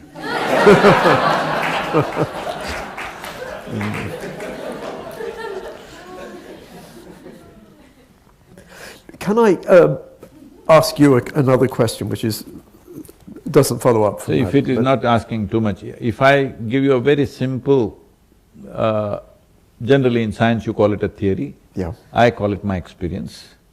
If I give you a simple line, can you build mathematics for it? Because that could be the telescope. Right.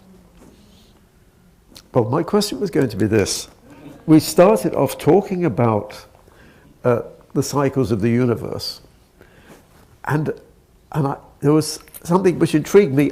In one of your films, or one of the interviews, I've heard you talking about the fact that there were a certain number of cycles. 84. 84, exactly. And so I was intrigued about this, not 42, which is the answer to everything in Western, but 84, which of course is 42? Which is twice, 84 is twice 42. Okay. So, but I'm fascinated, where does the figure 84 come from and why 84? Well, you already heard that video, so I will leave that part. No, but they didn't, and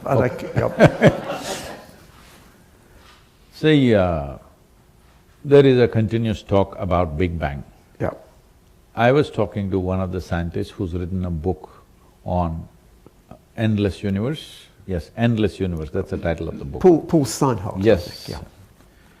So I met him in Davos and he was setting up a computer simulation of how it could have been. When I looked at that computer simulation, this is a form every day we work with. We call this linga. The word linga comes from the word lina. Lina means the form. We call it the form. The Form. foam. Form. What do you say? Form. Form, sorry. Form. Oh, form. Thank you. It's my English accent. Okay. The form. Now I understand. Yeah. So, we call it the. Yep. Why it's called the form is because it was the first form. So when he breathed out and when energy played upon his body and little particles of creation started forming cycles and making Mahakala, a great time, into a simple time process of atomic time. Then he roared. When he roared, it rose like that. That form I am seeing on his computer. This is a form we always people worship and work with in so many ways. I see this guy had it on his computer. I said, how did you get this? He said he's been working on simulating the Big Bang. Then I asked him a simple question. Is it possible there could have been many bangs? He did like that and then he said, possible. Then I said, if there are many bangs, see if you have an automobile, if you take off the manifold, you will see the engine will go bang, bang, bang, bang. If you throttle up, it'll roar. So I said, if there were a series of bangs, could it have been a roar? He said, why not? Possibly. I said, we've always been saying it's a roar, so we called the first form as the Rudra. Rudra means the one who roars. He roared. Like this, then we evolved many forms to describe this. This was Mahakala, this was Kala, this was Rudra, this is the first form, and then the many forms, how they came, there are various aspects to it. These things are not today. These things have been spoken millennia ago. How do they know all this? The simple thing is like this, if you look into this piece of creation, the whole creation is present in a footprint form. By looking at my footprint, suppose I walk through the garden, by looking at my footprint, you can measure my weight, my height, my gait, you can even guess how smart am I. Depending on how I navigate through spaces, you can see how smart you are. In this country, everybody is, eulogizing this all the time. The Native Americans could read the footprint and they could read the tracks, how many people, what is happening, this, that, lot of detail into it, because the footprint leaves a whole lot of things. So in many ways, various aspects of this creation, you will never be able to see this through physical approach or even mental approach, because mind we see it as a physical projection. Mind is a little subtler projection of the body. So these things cannot be seen, but the footprint can be seen. With the footprint you can know most of the things. Only thing you cannot know is, what is my nature, you cannot know.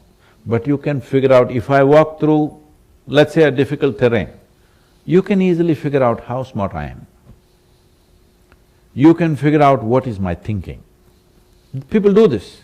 Looking at the animal footprints, I do this myself. Looking at the footprint, I know where it is going, is it hungry, is it not hungry, is it hunting, is it just walking around? I've survived in the jungles because I see these things very clearly. So looking at the footprint of creation, if you have lot of these numbers, which I don't have no numbers in my head, only number I have is this one. Or sometimes it becomes like this. I don't have any other numbers. Because of that, I don't bother about that, but if you have all these numbers, if I show you the footprint, can you build a mathematical ladder to that? If you build that, we can say scientists are seeing something that their eyes or their telescopes cannot see. Yes, but can I ask a follow-up question?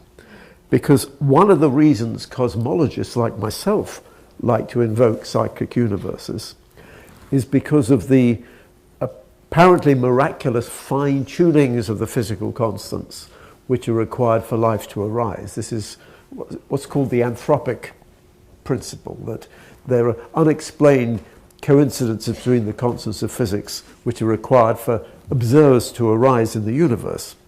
And one of the explanations of this is that you have many cycles of the universe, expansion and recollapse, and every time you have a bounce, you change the constants. And so the idea is that many of these cycles are just empty, no mind, no consciousness.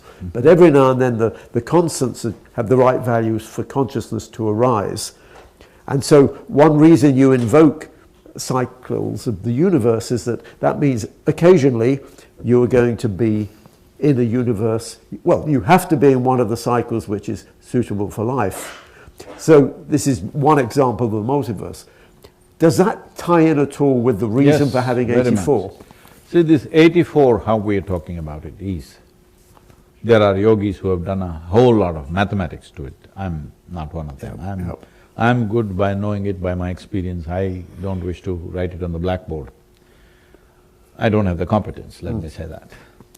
Competence comes only when you care for something, otherwise you don't acquire those competences. So these 84, out of these 84, many have dissolved. Their bare, vague footprint is there, but they have dissolved. But the footprint is there in this. 21 of them have a little larger footprint. Oh. Out of these 21, 10 are almost non-physical. Non-physical, let's say. The remaining 11 are somewhat mildly physical, but the last 4 are reasonably physical. So, we see this number 21 as an important process. Whatever we want to do, we do it in 21 minutes, in 21 ways and all this, because these 21 still have a footprint. If you want to rise beyond your physicality, absolutely, you have to rise beyond all the 21. But you don't have to bother about those things, because if you rise above the physical nature, not just in terms of physical body, but even the information is physical. All information that you carry, which makes you you, whether dead or alive, it still makes you you, that one, we want to rise beyond that. So that imprint carries all this, and out of the 84, 21 are still manifest in different levels of, for lack of words, I'm saying transience, from almost non-existent. Others below 21, they're completely gone, but their footprint is still there. They don't have any influence or impact, their qualities are not imprinted in us. But these 21 qualities are there in us. How many more will happen? 112 will happen. 112? 112. Each one of them may take whatever they've calculated these yojanas up to how long it'll take, that's not my number game, is not my game. So, 112 times it'll happen. After that, it will manifest in a way that it's non-physical and becomes a perpetual universe. A non-physical universe will manifest itself, that it doesn't need physical matter but exists, and even individual existence may happen, we don't know. It may happen, or one massive happening may happen, but a proper manifestation of universe without physicality.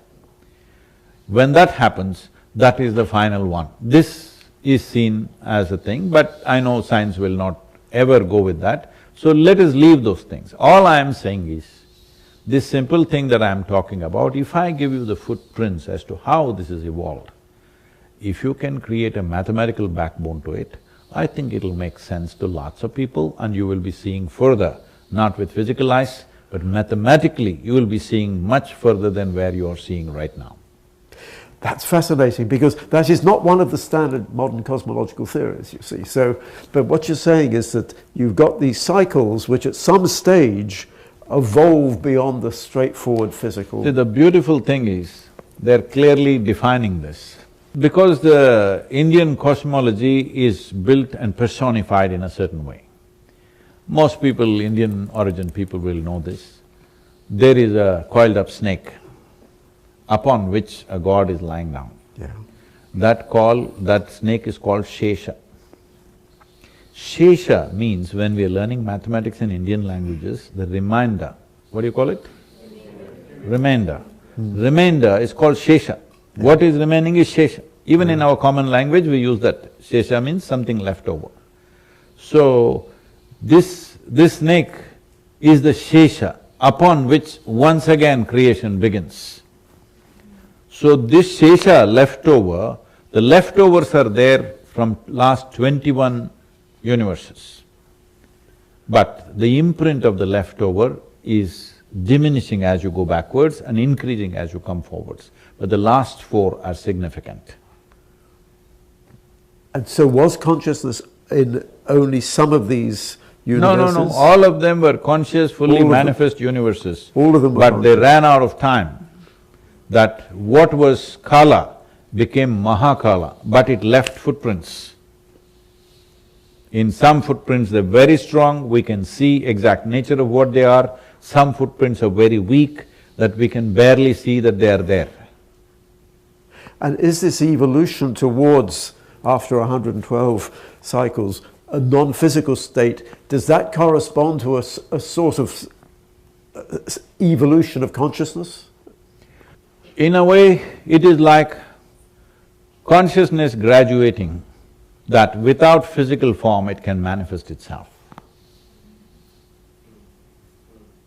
That's a very positive note on maybe which to… I know we've come to the end of our 2 hours, but that's a really interesting thought, but especially that you made it mathematical, like… Thank you, sir. You came all the way. Thank you very much, sir. Fantastic.